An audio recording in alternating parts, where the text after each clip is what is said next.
હું અહીંયા ડબલ્યુ ગેટે આવ્યો હતો. ડબલ્યુ ગેટે તો મેં પહેલાં જે 1 મહિનો કામ કર્યું હતું, એના પછી હવે મારે રીજોઇનિંગ કરવી હતી. તો પછી વચમાં હું 7 દિવસ એનઓસી હાટું બીજા પ્લાન્ટમાં ટ્રાન્સફર થવા હાટું કોશિશ કરી હતી.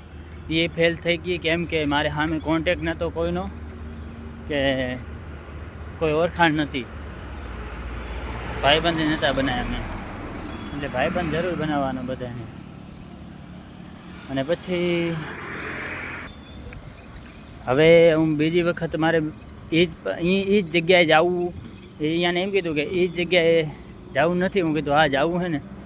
તો હવે પછી મેં એનઓસીનું કીધું. એનઓસીનું 7 દી તો પહેલે એ છે હતા, 1-2 મહિના પહેલાં. અને હવે એમ કહે છે કે બીજી જગ્યાએ જવા માટે એનઓસીની જરૂર પડશે, એની અંદર વાત કરવી પડશે. અને બીજું પછી અહીંયાથી એ કદાચ કરાવી દે કામ માટે.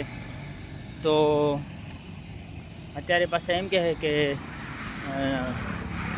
જોબમાં લાગવા માટે, નોકરીએ લાગવા માટે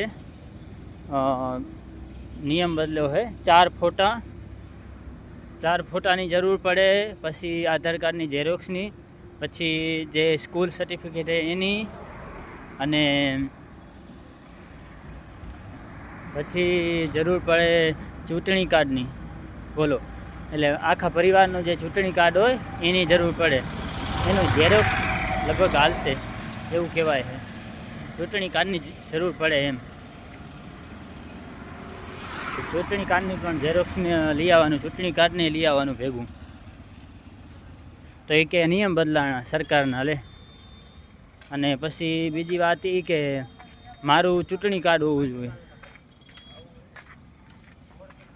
સોરી એમાં શું બોલાય જો મારે ચૂંટણી કાર્ડની જરૂર પડે, મારું જે પોતાનું એકલાનું ચૂંટણી કાર્ડ હોય, 22+ વર્ષ થઈ ગયા હે, તો મારું પોતાનું જે ચૂંટણી કાર્ડ બનાવવું પડશે, કેમ કે આગળ કામ આવશે. બરાબર. અને બીજી વાત તો એ કે રાશન કાર્ડ લઈ આવવાનું છે. ચૂંટણી કાર્ડ અત્યારે નથી, તો રાશન કાર્ડ લઈ આવવાનું. બોલો, હવે રાશન કાર્ડમાં બધાનું નામ હશે, એની ઝેરોક્સ કઢાવવાની, અને એ રાશન કાર્ડને લઈ આવવાનું ભેગું. અને બીજી વાત,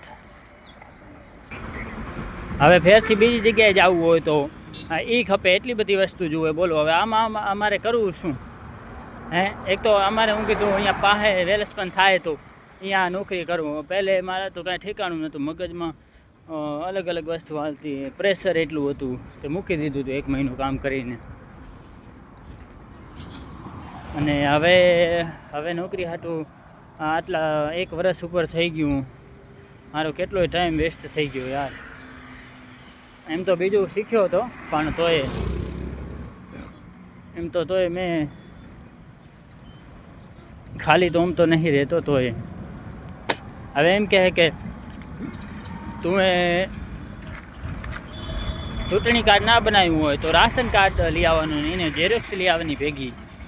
4 ફોટા લઈ આવવાના,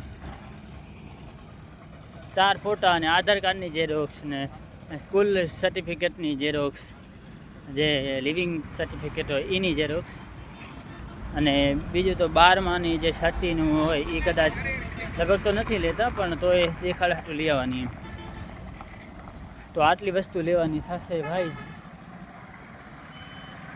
રાશન કાર્ડનું ઝેરોક્સની મારે એનું ઝેરોક્સ કઢાવવું પડશે, રાશન કાર્ડનું બધાના જે નામ હોય એ. અને પછી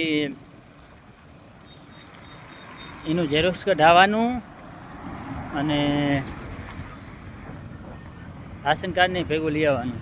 1 વર્ષ ઉપર થઈ ગયું ત્યારથી જોઈનિંગ કરવા માટે, કે નિયમ બદલાણા છે. બોલો, નિયમ બદલાઈ ગયા કે? તો નિયમ બદલાઈ ગયા તો ભાઈ લઈ આવી, બીજું હું. અને એમાંય હવે ઘરમાં પરેશાની. ઘરે જઈને હું કહીશ કે આમ હે, તો હવે એ કહેશે કે ગમે તે લાગી જા.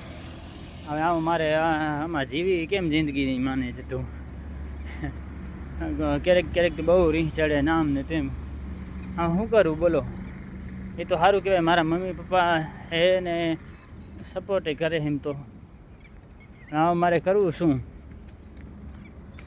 હવે જોશું આપણે શું કહે ઘરે જઈ જાઉં હું ઘરે ભલે બાય બાય દાદા.